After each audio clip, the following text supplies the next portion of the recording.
Sometimes you hit, sometimes you miss, and 2023 had some misses for sure. Fine, 2024. Yeah, these are the 5 worst bourbons we tried / reviewed all year.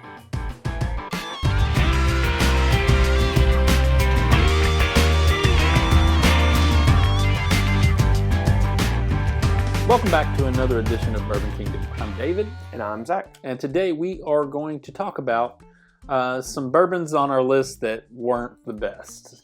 Yeah. Look. Some of these distilleries have still put out some really good stuff this year. Yeah. Honestly, all of them except for that last one over there, I've tried other stuff that they've come out with good stuff. Yeah. There's been some bad bourbon made. And it's bad. It's like I'm trying to be as nice as possible.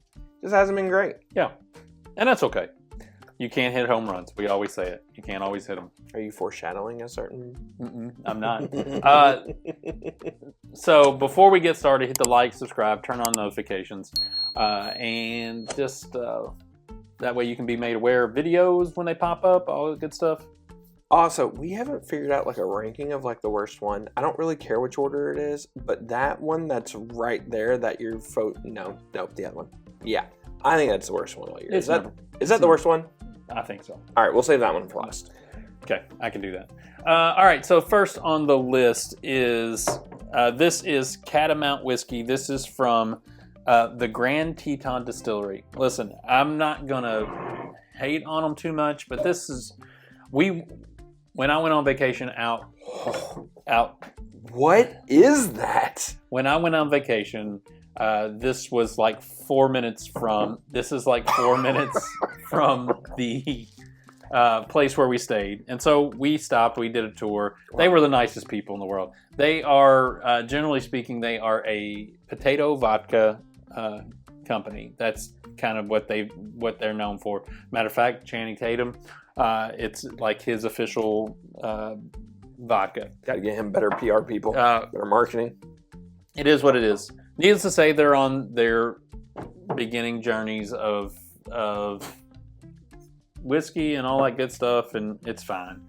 I felt like I needed to buy a bottle because I went on this tour and all that stuff. I am a sucker. None of them were good, and it's okay. None of them were great, and so this was this was the cheapest and this the is best so one. Foul. It is what it is. I want you to taste it though, in on camera.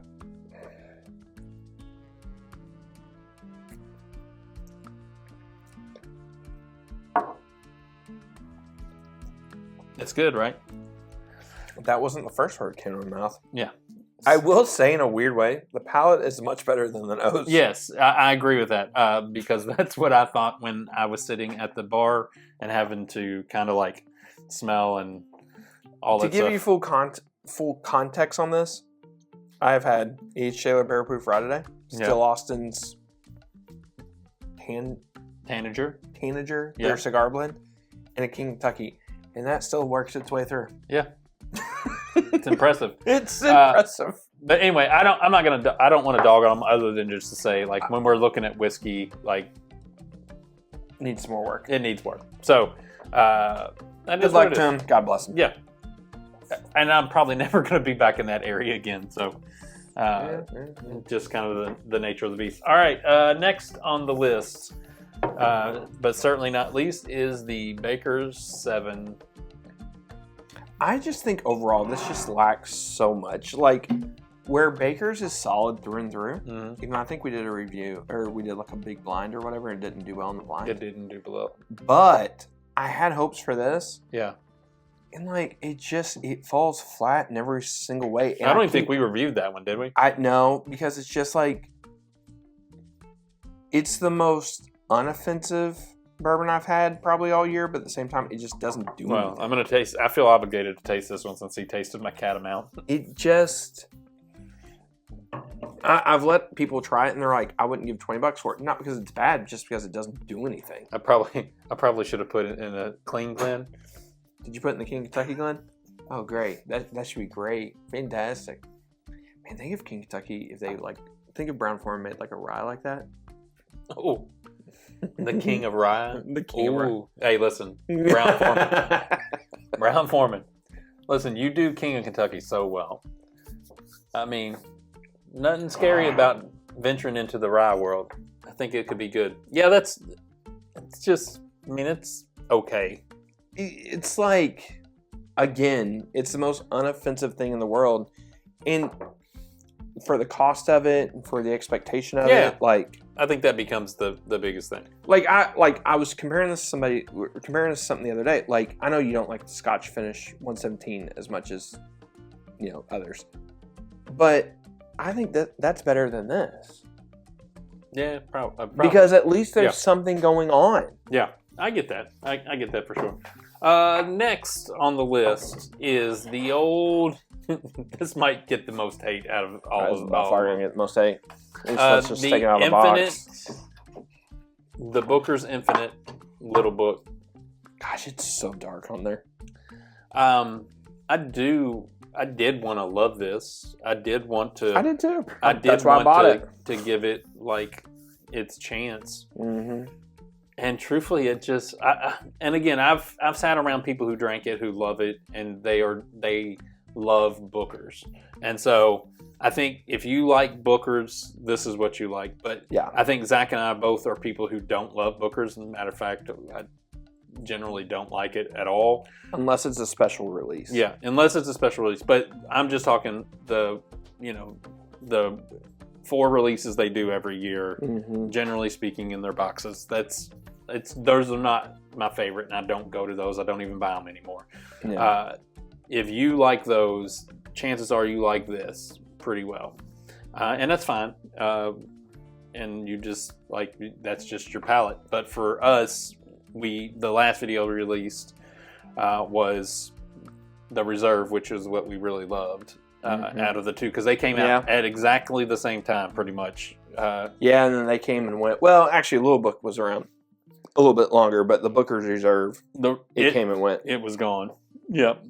No, I agree with everything you're saying. I'm disappointed in it because everybody swore up now like this is the greatest thing ever. Yeah. And I just I went into it with an open mind. I did too. I tried. I did a flight of.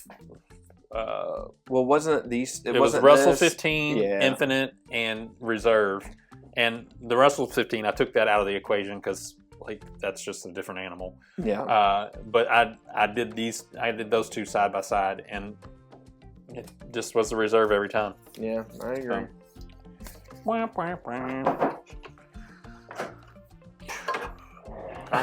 Caught it. All right, next one on our list is the Peerless Toasted Bourbon. And I'll just be honest with you, I did not like this one at all. It's not as good as the Double Oaked was, and some of the other things that they've put out. I just thought this one fell flat. The Double Oaked Bourbon and Rye are great. Yeah. This just is flat. Mm-hmm. I agree with what you're saying.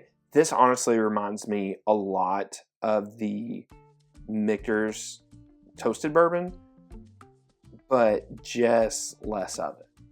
And I didn't love that one either, by the way. No, you like that one more than me. It has grown on me. Yeah. I didn't love it when we reviewed it, but it's been at the house and I've had it a few times, and it's grown on me because it's opened up a little bit. But generally speaking, for what you got to pay for this, though, I would just rather have the Double Oak. Yeah. Double Oak's just way better at the end of the day. Yeah, so true. So. All right. Last...